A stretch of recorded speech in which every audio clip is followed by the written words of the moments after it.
Good morning students, आप सभी का वेलकम है संस्कार एजुकेशन हब के यूट्यूब चैनल पर। प्रीवियस लेक्चर में हम लोगों ने कोऑर्डिनेशन कंपाउंड्स के आईयूपीएसी नोमेनक्लेचर को कंप्लीट कर लिया था। आज का लेक्चर हम लोग स्टार्ट करने वाले हैं आइसोमेरिज्म इन कोऑर्डिनेशन कंपाउंड्स, जो भी काफी इंपॉर्टेंट टॉपिक आपका रहेगा। That is isomerism in coordination compounds.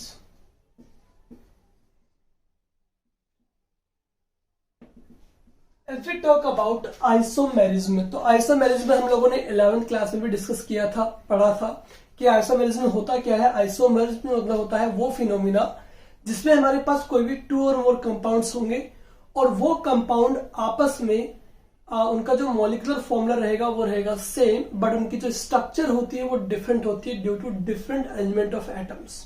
ठीक है, बहुत सिंपल से एग्जांपल्स मैं आपको एक्सप्लेन करूं। हमारे पास मान लीजिए हमारे पास में कोई 4 स्क्वायर है, ये इस तरह से 1 2 3 एंड 4। ठीक है, इन स्क्वायर की बात करते हैं तो इससे हमने इनके कॉम्बिनेशन से, या मान लीजिए हमारे पास ये 4 एटम्स हैं, इनके कॉम्बिनेशन से हमने कुछ कंपाउंड्स बनाए। एक कंपाउंड बनाया हमने कुछ इस तरह से 1 2 3 एंड 4, एक बनाया कुछ इस तरह से 1 2 3 एंड 4, एक हमने बनाया 1 2 3 एंड 4। बहुत सिंपल सा कॉन्सेप्ट है, समझने की कोशिश कीजिएगा कि इन्हीं 4 एटम्स से हमने 3 कंपाउंड्स बनाए जो दिखने में तीनों कैसे हैं, डिफरेंट डिफरेंट हैं। अब ये डिफरेंट क्यों दिख रहे हैं? बिकॉज इनको हमने कंबाइन करते टाइम पर इनको अरेंज डिफरेंट वे में किया है। ठीक है, तो हमने सारे एटम्स को अगर लीनियरली अटैच कर दिया तो हमारे पास ये स्ट्रक्चर बन रही है, 2 को अप डाउन कर दिया तो ये स्ट्रक्चर बन रही है, इसको ऐसे बना दिया तो ऐसे बन रहा है। मतलब 2 और मोर कंपाउंड्स जो आपके पास बने हैं वो एक ही टाइप के एटम से बने हैं। ठीक है, बट इनको बनाते टाइम पे, अरेंज करते टाइम पे हमारा जो अरेंजमेंट था वो डिफरेंट था। दैट्स वाई हमारे पास डिफरेंट स्ट्रक्चर बनी है। ठीक है, एग्जांपल ले सकते हैं कि कोई भी 2 और मोर ह्यूमन बींग्स हमारे पास जो है, उन ह्यूमन बींग्स का जो बॉडी पार्ट होता है वो सेम होता है, लेकिन उनका अरेंजमेंट डिफरेंट है। इस वजह से हमको सब अलग अलग दिखाई देते हैं। ठीक है, किसी का फेस कैसा दिखता है, किसी का कैसा दिखाई देता है। ठीक है, सेम एज आइसोमेरिज्म वर्ड का मतलब यहां पर हो गया कोई भी 2 और मोर कंपाउंड्स जो सेम एटम्स के कॉम्बिनेशन से बने हैं, उनका मॉलिक्यूलर फॉर्मूला सेम रहता है बट स्ट्रक्चर डिफरेंट होती है, जस्ट बिकॉज ऑफ कि उनके अंदर जो एटम्स आपने अरेंज किए हैं उनका अरेंजमेंट कैसा है, डिफरेंट है। उन्हें हम कहेंगे आइसोमर और इस फिनोमिना को हम कहेंगे आइसोमेरिज्म। तो सिंपल सी डेफिनेशन हमारे पास में है, 2 और मोर compounds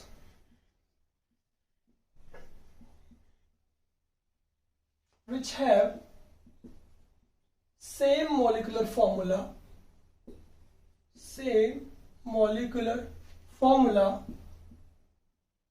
but different their structure due to different arrangement of atoms. Due to different arrangement of atoms. तो कोई भी 2 और मोर कंपाउंड्स जिनका मॉलिक्यूलर फॉर्मूला रहेगा सेम, मॉलिक्यूलर फॉर्मूला क्या रहेगा, सेम रहेगा, बट उनकी स्ट्रक्चर जो है वो हमें डिफरेंट दिखाई दे, जस्ट बिकॉज ऑफ कि उनमें प्रेजेंट जो एटम्स हैं उनका अरेंजमेंट कैसा हो, डिफरेंट हो। इसी वजह से वो दोनों या 2 और मोर कंपाउंड जो होंगे उन्हें बोलेंगे आइसोमर्स। क्या कहेंगे? नोन एज आइसोमर, इन्हें कहेंगे isomer. And this phenomena is known as isomerism. ये हमने 11th क्लास में भी डिस्कस किया होगा, 11th क्लास में भी पढ़ा होगा कि आइसोमर या आइसोमेरिज्म होंगे क्या। बट स्पेशली इस चैप्टर में हमें उस आइसोमेरिज्म को डिस्कस करना है कोऑर्डिनेट कंपाउंड्स के अंदर। तब हमने आइसोमेरिज्म को डिस्कस किया था ऑर्गेनिक कंपाउंड्स में। यहां आज के लेक्चर में हम लोग इसे लेंगे किसमें, कोऑर्डिनेट कंपाउंड्स के अंदर। तो जब कोऑर्डिनेट कंपाउंड्स की बात करते हैं तो इसके अंदर आइसोमेरिज्म जो होती है वो आपकी टोटल 2 टाइप्स की होती है। That is structural isomerism and stereo isomerism. ठीक है, जो आपकी आइसोमेरिज्म होगी कोऑर्डिनेट कंपाउंड्स में 2 तरह की होगी, 2 टाइप्स की होगी। Number 1 is structural isomerism and number 2 is stereo isomerism. Structural isomerism हम किसे कहेंगे? ठीक है, 2 or more coordinate compounds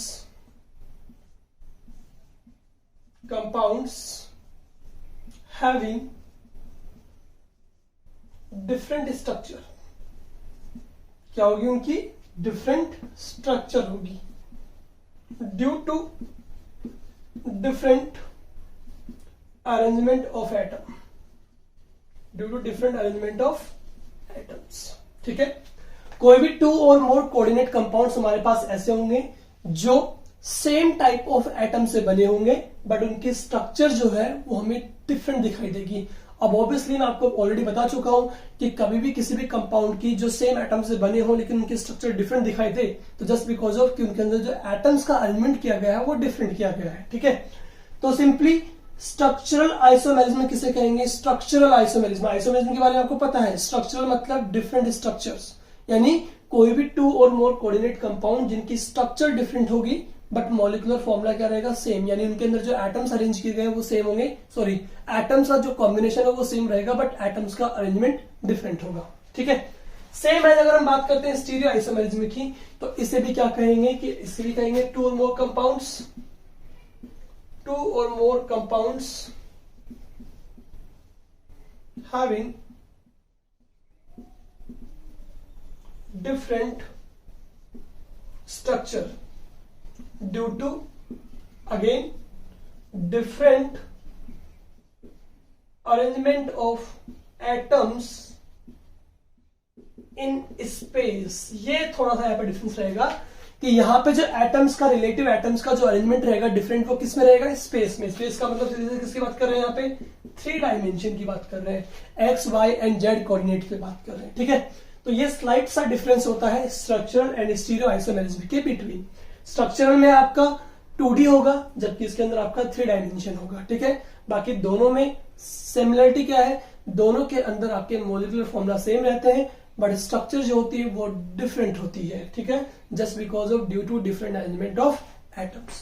फटाफट से ले लीजिए स्क्रीनशॉट। इसके बाद में हम structural isomerism and stereo isomerism के पार्ट्स को डिस्कस करने वाले हैं आपके साथ, जिसमें से आज के लेक्चर में हम लोग कंप्लीट आउट करेंगे किसको? स्ट्रक्चरल आइसोमेरिज्म को, जबकि इसी के नेक्स्ट वीडियो में हम लोग कवर करेंगे स्टीरियो आइसोमेरिज्म को। ठीक है, तो आज का जो हमारा लेक्चर होने वाला है बेसिकली वो किस पे होने वाला है?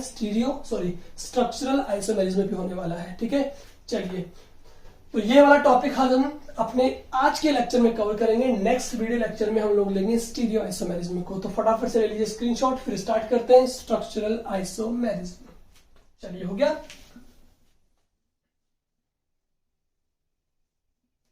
चलिए, तो स्टार्ट करते हैं सबसे पहले किसको? स्ट्रक्चरल आइसोमेरिज्म को। स्ट्रक्चरल आइसोमेरिज्म, जिसकी डेफिनेशन हम ऑलरेडी डिस्कस कर चुके हैं। 2 मोर कंपाउंड्स विच हैविंग 2 और मोर कोऑर्डिनेट कंपाउंड बोलेंगे जिनकी स्ट्रक्चर डिफरेंट होगी due to different arrangement of atoms. तो स्ट्रक्चरल आइसोमेरिज्म जो यहां पर होती है वो टोटल आपकी होती है 6 टाइप की। नोट कीजिएगा यहां से 1 2 3 4 5 एंड 6 टाइप की आपके पास होगी। ठीक है, नंबर 1 जो हमारे पास होती है that is ionization isomerism. Number 2 हमारे पास होती है हाइड्रेट आइसोमेरिज्म। नंबर 3 हमारे पास जो होती है वो होती है आपकी लिंकेज आइसोमेरिज्म। नंबर 4 जो होती है वो होती है हमारे पास में कोऑर्डिनेट आइसोमेरिज्म। नंबर 5 जो होती है वो होती है हमारे पास लिगेंड आइसोमेरिज्म। एंड नंबर 6 जो होती है वो होती है हमारे पास कोऑर्डिनेशन पोजीशन आइसोमेरिज्म। ठीक है, ये लास्ट के जो 2 आइसोमेरिज्म है ये आपके आरबीएसई बोर्ड के सिलेबस में मेंशन्ड है, जबकि सीबीएसई के सिलेबस की बात करते हैं तो वहां पर आपके पास केवल ये 4 टाइप्स की आइसोमेरिज्म है। ठीक है, जो हम यहाँ पे कवर करेंगे हमारे इस लेक्चर के अंदर। तो let us start with first one that is ionization isomerism. Ionization isomerism. अब बच्चों बेसिक कॉन्सेप्ट यहां से जो पकड़ेंगे ना हम, वो बेसिक कॉन्सेप्ट ये पकड़ने वाले हैं कि ये सबके सब आइसोमेरिज्म किसके टाइप है? स्ट्रक्चरल आइसोमेरिज्म की। दैट मीन्स यहां से डेफिनेशन का फर्स्ट पार्ट बिल्कुल सिमिलर रहेगा सभी के लिए। दैट इज क्या? कि टू और more coordinate compounds which having different structure, ठीक है, बट सेम मॉलिक्यूलर फॉर्मूला, ठीक है। इन सभी के अंदर क्या होने वाला है, इन सभी के अंदर मॉलिक्यूलर फॉर्मूला जो रहेगा वो सेम रहेगा कोऑर्डिनेट कंपाउंड्स का, लेकिन उनकी स्ट्रक्चर जो है वो डिफरेंट रहेगी। अब वो जो स्ट्रक्चर डिफरेंट रहेगी वो डिफरेंट डिफरेंट वेज में होगी। आयनाइजेशन में शायद आयंस डिफरेंट होंगे, हाइड्रेट के अंदर वाटर मॉलिक्यूल डिफरेंट होंगे, लिंकेज में मेटल के साथ जो लिंक होता है लिगेंड का वो डिफरेंट हो सकता है, कोऑर्डिनेशन एंटिटी डिफरेंट हो सकती है। तो डिफरेंट डिफरेंट अरेंजमेंट की वजह से आपके पास डिफरेंट डिफरेंट स्ट्रक्चर जरूर मिलेंगी, बट मॉलिक्यूलर फॉर्मूला सेम रहेगा इन सभी आइसोमेरिज्म में। ये हमारे पास होने वाला है बेसिक कॉन्सेप्ट। देखिएगा, अब बात यहां पे आई सबसे पहले टाइप पे, क्या है आपका आयोनाइजेशन आइसोमेरिज्म। तो यहां पे हम कहेंगे सच type of isomerism, such type of isomerism. पहले मैं आपको यहाँ पर डेफिनेशन बता देता हूं उसकी, और फिर मैं आपको बहुत वेल एक्सप्लेन कर दूंगा इसे विद एन एग्जांपल कि ये किस तरह से होती है, ठीक है। Such type of isomerism which is arises due to different ions in aqueous medium, ठीक है, but molecular formula is same। molecular formula जो होगा वो क्या रहेगा आपका सेम रहने वाला है, ठीक है। चलिए देखते हैं। Such type of isomerism which is arises due to different ions in aqueous medium, ठीक है। आयनाइजेशन आइसोमेरिज्म है, इसका मतलब यह हुआ कि यहां पर आयंस का अरेंजमेंट डिफरेंट होने की वजह से ये आइसोमेरिज्म आपकी अराइज होती है। बाकी मॉलिक्यूलर फॉर्मूला तो आपका सेम रहने वाला है ही, ठीक है। चलिए इसके लिए हम ले लेते हैं फटाफट से एग्जाम्पल। देखिएगा क्या एग्जाम्पल मिल गया यहाँ पे, कोबाल्ट NH3 का होल 5 Br एंड SO4, ठीक है। अब यहां पे देखिएगा, ठीक है, यहां पे आपका SO4 आयन जो है वो क्या है, नेगेटिव काउंटर आयन है, जबकि जो स्क्वायर ब्रैकेट में इंक्लोज पार्ट है ये कौन है आपका, कोऑर्डिनेशन एंटिटी है, ठीक है। ये सब हम ऑलरेडी हमारे प्रीवियस लेक्चर में डिस्कस कर चुके हैं, अब चाहे तो एक बार वापस इसे रिपीट कर सकते हैं, ठीक है। चलिए, तो ये कोऑर्डिनेशन एंटिटी है, इसके अंदर आपका नेगेटिव आयन कौन सा है, Br है, ठीक है। अब अगर हमें इसका आइसोमर बनाना है, कौन सा, आयोनाइजेशन, तो इसका आयोनाइजेशन आइसोमर हमारे पास जो बनेगा वो ये बनेगा।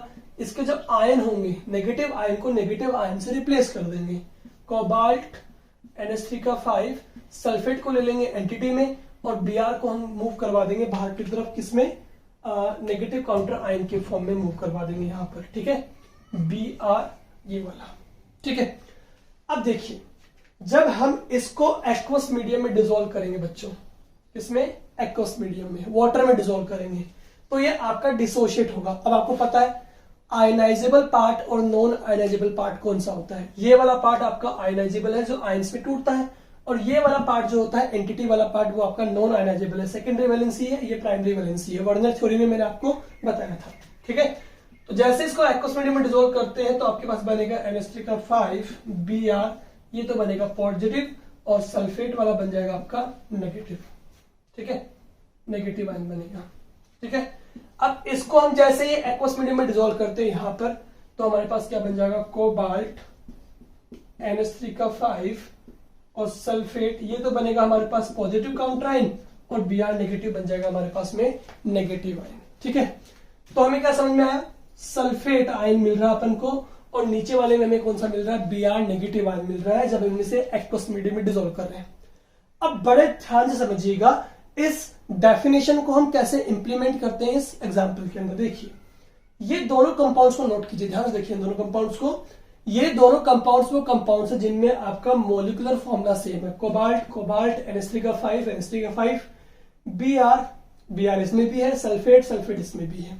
मॉलिक्यूलर फॉर्मूला सेम है, बट आयंस का अरेंजमेंट डिफरेंट है। इसमें Br आपका एंटिटी में है, जबकि इसमें Br आपका नेगेटिव काउंटर आयन की फॉर्म में है। तो जब इन्हें एक्वस मीडियम में डिसॉल्व करेंगे तो आपको यहाँ पे डिफरेंट आयंस बनेंगे। क्या बनेंगे? Different ion. दैट मीन्स जब आपका ड्यू टू आयंस, जब एक्वस मीडियम में हम इनको डिसॉल्व करते हैं तो आपको डिफरेंट आयंस बन रहे हैं, मतलब आपकी स्ट्रक्चर डिफरेंट है लेकिन मॉलिक्यूलर फॉर्मूला सेम है। और स्ट्रक्चर डिफरेंट क्यों है? Due to ions, that's why it is known as ionization isomerism. ठीक है, तो बड़ा सिंपल सा एक फंडा था आपका, बड़ी सिंपल सी आपके पास आइसोमेरिज्म थी, आयनाइजेशन आइसोमेरिज्म। ठीक है, क्या होगा? This is isomerism due to arise by different ions in aqueous medium. ठीक है, तो जैसे इसको एक्वस मीडियम में डिसॉल्व किया हमने, तो यहाँ पे सल्फेट आयन और Br नेगेटिव आयंस आपको डिफरेंट आयंस बन रहे हैं, लेकिन जब इनका मॉलिक्यूलर फॉर्मूला देखेंगे तो वो आपका सेम है। और जब आयंस डिफरेंट आ रहे हैं, इसका मतलब स्ट्रक्चर डिफरेंट आएगी ही। ठीक है, ये है आयनाइजेशन आइसोमेरिज्म। फटाफट से ले लीजिए इसका स्क्रीनशॉट, इसके बाद स्टार्ट करते हैं हाइड्रेट लिंकेज आइसोमेरिज्म को। हो गया, चलिए नेक्स्ट आइसोमेरिज्म जो हमारे पास आ रही है दैट इज हाइड्रेट आइसोमेरिज्म। ठीक है बच्चों, एक सिंपल सी बात यहाँ पे मैं करना चाहूंगा, इन दोनों आइसोमेरिज्म को हम यहाँ पे डिस्कस नहीं करने वाले हैं। क्यों नहीं करने वाले हैं? बिकॉज ये आइसोमेरिज्म आपके जो है राजस्थान बोर्ड के सिलेबस में ही मेंशन है, बट वो आइसोमेरिज्म भी इस बार के सिलेबस से रिमूव कर दी गई है। ठीक है, तो इस बार आपसे इन दोनों से कोई क्वेश्चन अराइज नहीं होगा, ना सीबीएसई में ना आरबीएसई में, और ऑब्वियसली नेक्स्ट ईयर से तो आपके पूरा राजस्थान बोर्ड हो चाहे सीबीएसई बोर्ड हो, आपको एनसीईआरटी बुक को फॉलो करना है, और एनसीईआरटी बुक के सिलेबस में केवल आपके पास 4 आइसोमेरिज्म ही मेंशन है। ठीक है, चलिए स्टार्ट करते हैं नेक्स्ट, दैट इज नंबर 2। ठीक है, जो हमारे पास कौन सी होगी? हाइड्रेट आइसोमेरिज्म होगी। चलिए नंबर 2 आइसोमेरिज्म हमारे पास है, दैट इज हाइड्रेट आइसोमेरिज्म। देखिए हाइड्रेट वर्ड का मतलब यहां पे किससे होगा? वाटर मॉलिक्यूल से। ठीक है, इसका मतलब ये हुआ कि वाटर मॉलिक्यूल की वजह से या उसके डिफरेंट एलिमेंट की वजह से कहीं ना कहीं ये आइसोमेरिज्म आपको अराइज होने वाली है। तो इसका मतलब डेफिनेशन में कहीं ना कहीं आएगा ये चीज, लिखिएगा सच type of isomerism, such type of isomerism which is arises due to different molecule of water in coordination sphere as well ionic sphere। यहां देखो क्या कहा इसने कि जब आप कोई एक कोऑर्डिनेट कंपाउंड बनाते हैं तो उसकी जो कोऑर्डिनेशन एंटिटी है और जो उसका आयनिक स्फीयर पार्ट है, दोनों में वाटर के मॉलिक्यूल्स क्या रहेंगे? डिफरेंट। इस वजह से जो आइसोमेरिज्म आपकी जनरेट होगी, उस आइसोमेरिज्म हम कहेंगे हाइड्रेट आइसोमेरिज्म। तो सिंपल सी बात है, हाइड्रेट आइसोमेरिज्म के लिए क्या होना चाहिए? वाटर मॉलिक्यूल की प्रेजेंस होनी चाहिए। सिंपल सी बात है, क्या होना चाहिए? Water molecule. जबकि हमने प्रीवियस पढ़ा था आयनाइजेशन आइसोमेरिज्म, उसके लिए आपके पास आयोनिक स्फीयर में नेगेटिव काउंटर आयन की प्रेजेंस होनी चाहिए। ठीक है, ये कंडीशंस हैं कि कब ये आइसोमेरिज्म बनती है। देखिए एग्जांपल ले, कोबाल्ट, और हमारे पास यहाँ पे है कोबाल्ट के बाद H2O के टोटल 6 मॉलिक्यूल्स हैं और बाहर की तरफ हमारे पास Cl3 है। ठीक है, अब एक काम करते हैं, वाटर मॉलिक्यूल यहाँ पे कितने हैं बताओ? इस बार हमारे पास वाटर मॉलिक्यूल कोऑर्डिनेशन एंटिटी में कितने हैं? 6 है, जबकि आयनिक स्फीयर में कितने हैं? 0 है। अब हम क्या करेंगे? इन Cl के आयंस को H2 से रिप्लेस करेंगे। क्या बन जाएगा? कोबाल्ट, एक Cl का मॉलिक्यूल अंदर जाएगा और एक वाटर मॉलिक्यूल बाहर, तो बनेगा कोबाल्ट Cl डॉट H2O का 5 और Cl2 डॉट H2O बन जाएगा हमारे पास। ठीक है ना? अब देखिए पहले वाले एग्जांपल में हमारे पास वाटर के 6 मॉलिक्यूल थे, कहां? कोऑर्डिनेशन स्फीयर में। अब वाटर के मॉलिक्यूल कितने हैं? 5 है ना, डिफरेंट। जबकि पहले आयनिक स्फीयर में 0 मॉलिक्यूल थे वाटर के, जबकि अब कितना है? 1 है। एक और काम कर सकते हैं हम, कोबाल्ट एक Cl को वापस से H2 से रिप्लेस कर सकते हैं। क्या बनेगा बताइए? Cl2 H2O का होल 4। ठीक है, और हमारे पास में रह गया यहाँ पे एक Cl और यहाँ 2H2O बन गया। ठीक है, तो इस तरह से अब इन तीनों कंपाउंड्स को आप देख सकते हैं आराम से। इन तीनों कंपाउंड्स का मॉलिक्यूलर फॉर्मूला क्या है? मॉलिक्यूलर फॉर्मूला सेम है। मॉलिक्यूलर फॉर्मूला जो है वो आपका सेम है, बट इन तीनों के अंदर coordination sphere and ionic sphere में प्रेजेंट वाटर मॉलिक्यूल्स का जो नंबर है वो डिफरेंट है कि नहीं? तो इस वजह से तीनों की स्ट्रक्चर भी आपको डिफरेंट दिखाई देगी। That's why you can say कि such type of isomerism is known as hydrate isomerism, because ये आइसोमर्स बने किस वजह से हैं? वाटर मॉलिक्यूल्स के डिफरेंट अरेंजमेंट से बने हैं, इसलिए से हाइड्रेट आइसोमेरिज्म कहा गया है। ठीक है, तो बड़ा सिंपल सा आइसोमेरिज्म ये आपके पास था। Number 2 that is hydrate isomerism. ठीक है, जब इसे कलर की बात करते हैं तो इसमें आपको वॉयलेट कलर अपीयर होता है। ठीक है, इसमें आपको ग्रीन कलर अपीयर होता है। ठीक है, और इसमें आपको लाइट ग्रीन कलर जो है वो आपको अपीयर होता है। ठीक है ना, तो डिफरेंट कलर्स भी आपको यहाँ पे मिलते हैं just because of different arrangement of water molecules in coordination sphere as well ionic sphere में। ठीक है, चलिए नंबर 3 स्टार्ट करते हैं। दैट इज हमारे पास क्या होगा? Linkage isomerism. Linkage isomerism. ठीक है, ये वाला हमारे पास होगा लिंकेज आइसोमेरिज्म। क्या होगा? अब देखिए वर्ड को पकड़िए आप। वर्ड क्या है आपका? लिंकेज। लिंकेज वर्ड कहां यूज हो सकता है?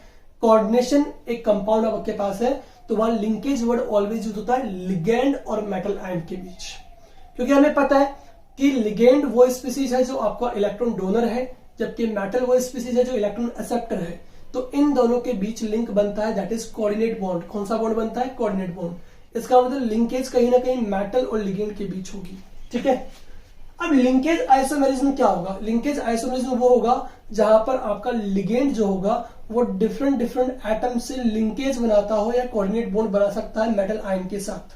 ठीक है, इसका मतलब कभी तो मेटल के साथ में कोई दूसरा एटम लिंक कर रहा हो, कभी मेटल के साथ में कोई दूसरा एटम लिंक कर रहा है।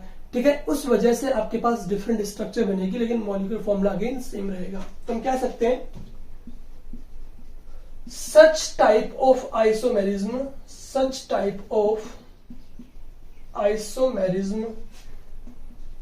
which arises due to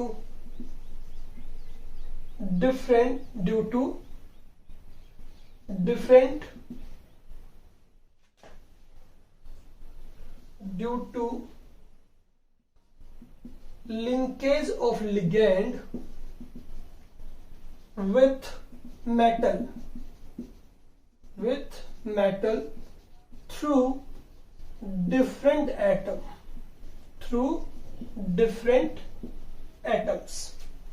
क्या कहा हमने कि लिगेंड जो है वो मेटल के साथ जब लिंकेज करता है तो उस लिगेंड में प्रेजेंट एटम्स जो होंगे वो डिफरेंट एटम्स आपके डिफरेंट तरीके से लिंकेज करेंगे। ठीक है, और ऑब्वियसली ये हम ऑलरेडी हमारे टर्म्स एंड डेफिनेशंस में पढ़ चुके हैं। ऐसे लिगेंड्स को हम बोलते हैं एम्बीडेंटेड लिगेंड। क्या कहते हैं? एम्बीडेंटेड लिगेंड। ठीक है, जहां पर मैंने इन तीनों के एग्जांपल्स भी आपको बताए थे, साइनाइड, आइसोसाइनाइड, ठीक है, ओ नाइट्रिटो, एन नाइट्रिटो। ठीक है, एग्जांपल यहां पे मैं ले रहा हूं इसका। ठीक है, हमारे पास एग्जांपल जो होगा वो होगा कोबाल्ट NH3 का 5 NO2। ठीक है, तो यहाँ पे कोबाल्ट है, NH3 का 5 ONO। अब चेक कीजिए दोनों कंपाउंड्स यहाँ पे जो गिवन है आपको, उन दोनों कंपाउंड्स का मॉलिक्यूलर फॉर्मूला देखिए क्या है? सेम है। मॉलिक्यूलर फॉर्मूला क्या है? सेम है। बट ये वाला लिगेंड देखिए नाइट्रोजन से बॉन्ड बना रहा है कोबाल्ट के साथ कोऑर्डिनेट, जबकि ये वाला लिगेंड जो है वो ऑक्सीजन के साथ में कोऑर्डिनेट बॉन्ड बना रहा है, जबकि ये है दोनों सेम NO2 NO2। लेकिन यहां पर ये लिगेंड कैसा लिगेंड है आपका? एम्बीडेंटेड लिगेंड है। कैसा लिगेंड है? एम्बीडेंटेड। तो एम्बीडेंटेड लिगेंड के अंदर कौन सी प्रॉपर्टी होती है? उनमें ये प्रॉपर्टी होती है कि उनके अंदर कम से कम 2 और मोर एटम्स होते हैं जो आपके दोनों एटम के साथ में मेटल के साथ में क्या बना सकता है? कोऑर्डिनेट लिंकेज बना सकता है।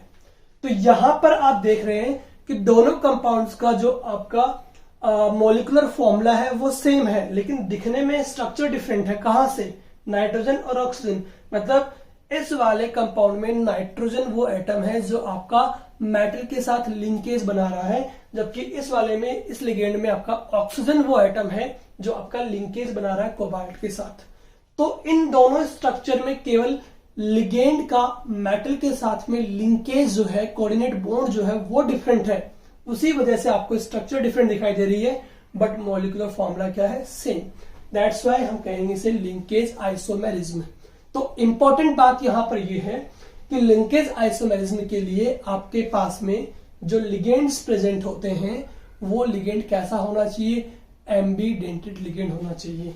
एग्जाम्पल आप वो ले सकते हैं आइसोसाइनाइड, साइनाइड का। एग्जाम्पल वो ले सकते हैं थायोसाइनाइड का एंड आइसोथायोसाइनाइड का। ठीक है, टोटल 3 एम्बीडेंटेड लिगेंड्स आपके सिलेबस में मेंशन्ड है, तो तीनों मैंने यहाँ पे आपको बता दिया है। ठीक है, cyanide, isocyanide, thiocyanato, isothiocyanato, N nitrito and O nitrito, ये 3 आपके पास एम्बीडेंटेड लिगेंड रहेंगे। ठीक है, तो यहां पर आपकी 3 आइसोमेरिज्म कंप्लीट हो जाती है। आयनाइजेशन के लिए आपके पास आयंस होने चाहिए, हाइड्रेट आइसोमेरिज्म के लिए आपके पास वाटर मॉलिक्यूल होना चाहिए और बाहर रिप्लेस करने के लिए आयन होना चाहिए। एम्बीडेंटेड लिगेंड्स के लिंकेज आइसोमेरिज्म के लिए आपके पास में एम्बीडेंटेड लिगेंड प्रेजेंट होना चाहिए। ठीक है, तो यहाँ पे टोटल 3 आइसोमेरिज्म आपकी कंप्लीट हो गई है। फटाफट से ले लीजिए स्क्रीनशॉट। इसके बाद हम 4th आइसोमेरिज्म स्टार्ट करते हैं। दैट इज हमारी लास्ट आइसोमेरिज्म होगी and that is coordination isomerism. ठीक है, हमारे पास 3rd आइसोमेरिज्म होगी।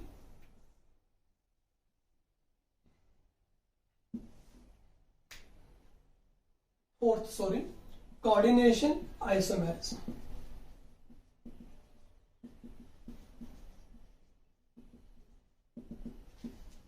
ठीक है, चलिए कोऑर्डिनेशन आइसोमेरिज्म की अगर हम बात करते हैं तो क्या कहेंगे, सच type of isomerism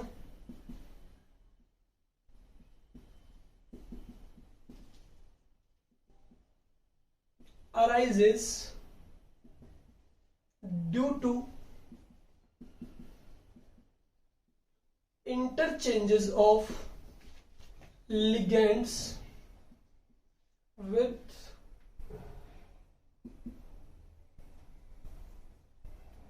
such type of isomerism which arises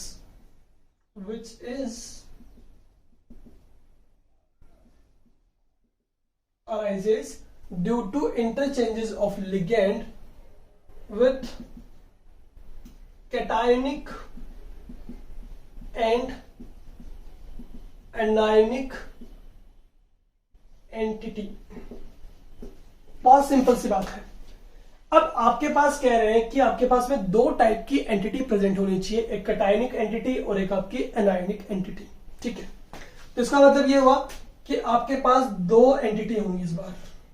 ठीक है, बहुत सिंपल सा कॉन्सेप्ट पकड़ में आ ही गया होगा अब तक कि कोऑर्डिनेशन आइसोमेरिज्म के लिए आपके पास में 2 तरह की एंटिटी होती है। एक होती है आपके पास में कैटायन एंटिटी, ठीक है, और एक होती है आपके पास में ऑक्सलेट दिया है यहां पे मैंने आपको, एनायनिक एंटिटी होगी। ठीक है, C2O4 ये आपका एनायनिक लिगेंड है, जबकि आपका न्यूट्रल जो उसको हम कैटायनिक मान लेते हैं। ठीक है, न्यूट्रल या कोई भी कैटायन दोनों चलेगा आपका। ठीक है, अब इसने क्या कहा कि ऐसी आइसोमेरिज्म, ठीक है, ये तो हमारे पास में एग्जांपल के फॉर्म में एक कंपाउंड हो गया। अगर हमें इसका आइसोमर बनाना है तो हम क्या करेंगे, इसके लिगेंड को तो भेज देंगे यहां पे शिफ्ट कर देंगे और इसके लिगेंड्स को इस मेटल के साथ शिफ्ट कर देंगे। इंटरचेंज करना है हमें। क्या लिखा है, such type of isomerism which is arises due to interchanges of ligands. ठीक है, कैटायनिक का एनायनिक में, एनायनिक का कैटायनिक में, तो हमारे पास क्या बन जाएगा, कोबाल्ट C2O4 का होल थ्राइस ये बन गया, और क्रोमियम के साथ में कौन आ जाएगा आपका NH3 का होल 6 आ जाएगा।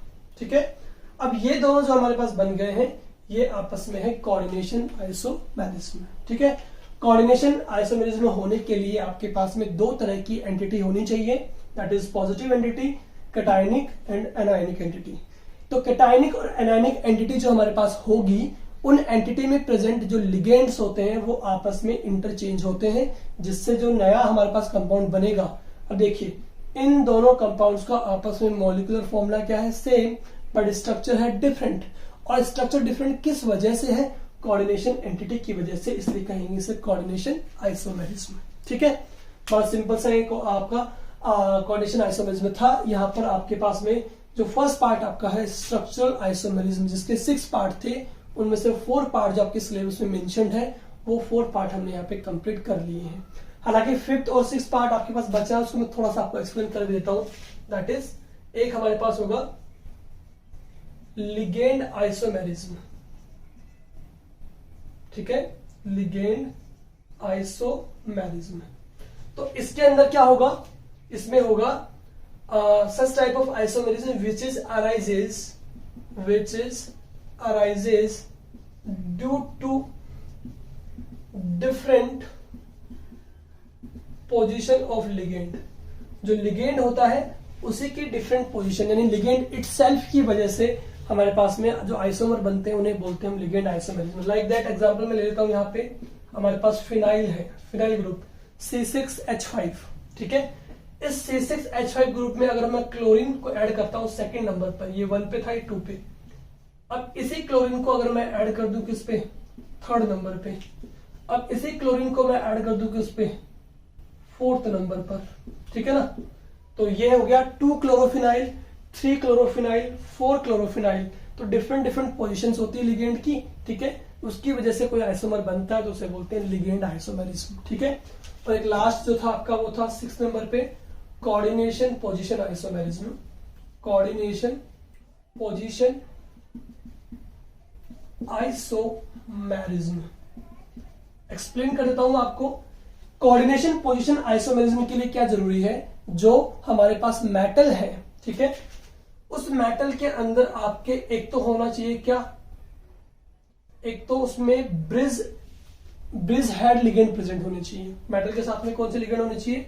ब्रिज वाले, जो ब्रिज बनाते हैं, कोबाल्ट। इसके साथ यहां पे मान लीजिए अटैच है NH2 का होल ट्वाइस Cl2 या 4 मान लीजिए, और यहां पे आपके पास में अटैच है NH3 का होल 6, 4 है यहाँ पर। ठीक है, यहाँ पे 2 है, ये अटैच है आपके लिगेंड्स। ठीक है, तो कोऑर्डिनेशन पोजीशन आइसोमेरिज्म के अंदर कंडीशन तो ये होती है कि इनमें मेटल के साथ में ब्रिज हेड लिगेंड प्रेजेंट होने चाहिए, यानी जो लिगेंड है वो ब्रिज के फॉर्म में प्रेजेंट होना चाहिए। एक तो पोजीशन ये। सेकंड बात जो आपसे कहता है वो कहता है कि कोऑर्डिनेशन पोजीशन में यानी कि लिगेंड के साथ में अटैच जो आपके लिगेंड्स हैं, सॉरी मेटल के साथ में अटैच जो लिगेंड्स हैं, उनकी पोजीशन में चेंज आता है। यानी यहां से अमोनिया जो है वो आपका सॉरी अमीन जो है वो शिफ्ट होकर आपका यहां पर आ जाएगा। तो यहां क्या बन जाएगा? सॉरी Cl2 कौन शिफ्ट होकर आ जाएगा? Cl2। तो यहां देखिए क्या बन जाएगा? कोबाल्ट NH3 का होल 4, एक Cl, दोनों Cl में से एक Cl लिगेंड जो है वो अपनी पोजीशन चेंज करके इस वाले कोबाल्ट मेटल के साथ में जुड़ जाएगा। ठीक है, ब्रिज पे जो था वो आपका बने रहेगा। ठीक है, यहाँ कोबाल्ट है, यह NH3 का होल ट्वाइस है, यहाँ पे एक Cl आपका रह गया है। ठीक है, तो ब्रिज हेड मेटल्स जो होती हैं उनसे अटैच लिगेंड की पोजीशंस में अगर चेंज आएगा तो उसे कहेंगे कोऑर्डिनेशन पोजीशन आइसोमेरिज्म। ठीक है, ये दोनों आइसोमेरिज्म आपके सिलेबस में अब नहीं है। ठीक है, ना इस ईयर होंगी ना नेक्स्ट ईयर होंगी। ठीक है, मैंने आपको जनरल फॉर योर नॉलेज आपको यहाँ पे एक्सप्लेन कर दिया है। ठीक है, बेसिकली आपको 4 आइसोमेरिज्म, स्ट्रक्चरल आइसोमेरिज्म की 4 types, ionization, linkage, coordinate and hydrate, ये 4 आइसोमेरिज्म आपको माइंड में रखना है। इन्हीं पे आपके क्वेश्चंस आएंगे, इन्हीं पे आपके क्वेश्चन को सॉल्व करना है।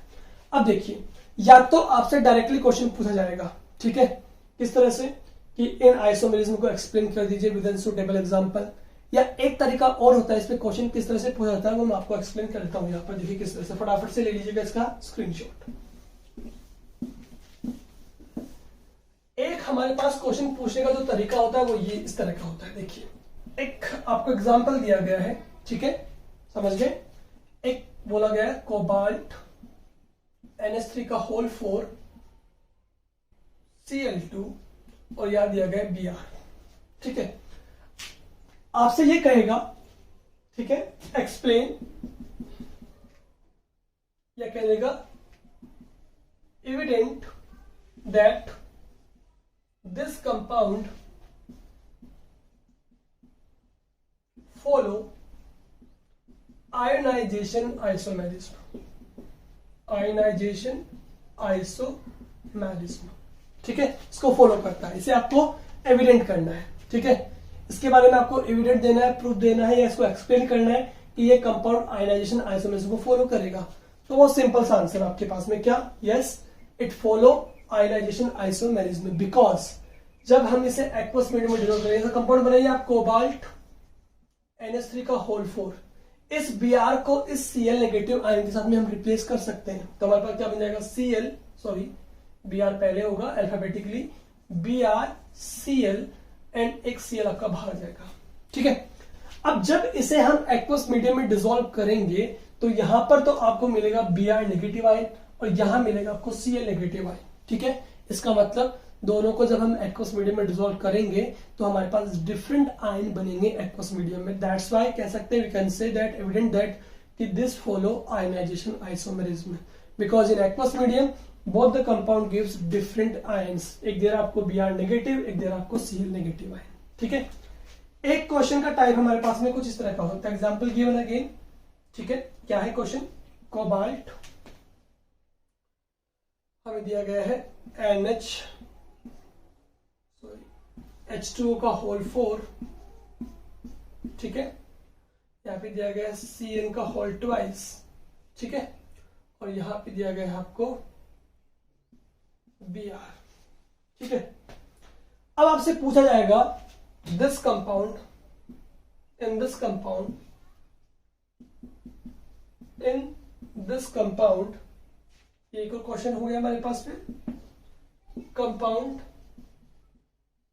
कह देगा this compound follow which type of isomerism, कौन कौन सी आइसोमेरिज्म को ये फॉलो करता है, ठीक है। इस तरह क्वेश्चन हमारे पास में हो सकता है। देखिए वाटर मॉलिक्यूल को मैं Br के साथ रिप्लेस कर सकता हूं, ऑब्वियसली इसका मतलब यहां पे आपकी हाइड्रेट आइसोमेरिज्म प्रेजेंट रहेगी, ठीक है। एज वेल हम साइनाइड आयन को Br से रिप्लेस करके डिफरेंट आयन दे सकते हैं, इसका मतलब यहां पे आयोनाइजेशन आइसोमेरिज्म भी होगी, ठीक है। एज वेल यहां पे साइनाइड जो आपको गिवन है वो एम्बीडेंटेड लिगेंड है, तो Cn का हम एक और कंपाउंड जो बनाएंगे तो उसमें Nc कर सकते हैं, इसका मतलब यहाँ पे आपकी लिंकेज आइसोमेरिज्म भी प्रेजेंट रहेगी। तो इस तरह का क्वेश्चन भी आपसे पुट अप हो सकता है, तो एक आपको सिंपल एग्जांपल दिया जाए और कहा जाए कि ये कंपाउंड जो है वो कौन सी आइसोमेरिज्म को फॉलो करेगा, तो ये 3 आइसोमेरिज्म को फॉलो करेगा। कोऑर्डिनेशन आइसोमेरिज्म उसके अंदर नहीं हो सकती, बिकॉज यहाँ पे 2 एंटिटी आपको गिवन नहीं है, ठीक है। तो ये रहे आपके पास में टाइप ऑफ क्वेश्चन की किस तरह से क्वेश्चन आपके पास में पुट अप होते हैं आइसोमेरिज्म से, और ये बहुत सिंपल सी आइसोमेरिज्म के कॉन्सेप्ट्स आपको यहाँ पे अवेलेबल है, जिससे आप आसानी से इजीली अंडरस्टैंड कर सकते हैं, ठीक है। तो आज के लेक्चर में हमारा यहाँ पर स्ट्रक्चरल आइसोमेरिज्म वाला पार्ट जो है वो कंप्लीट हो जाता है। नेक्स्ट लेक्चर में हम लोग कंटिन्यू करेंगे आइसोमेरिज्म के सेकंड पार्ट को, दैट इज स्टीरियो आइसोमेरिज्म, ठीक है बच्चों। इसी तरह से चैनल को share, subscribe, like and comment करते रहिएगा। मिलते हैं नेक्स्ट लेक्चर में न्यू टॉपिक के साथ। Thank you so much.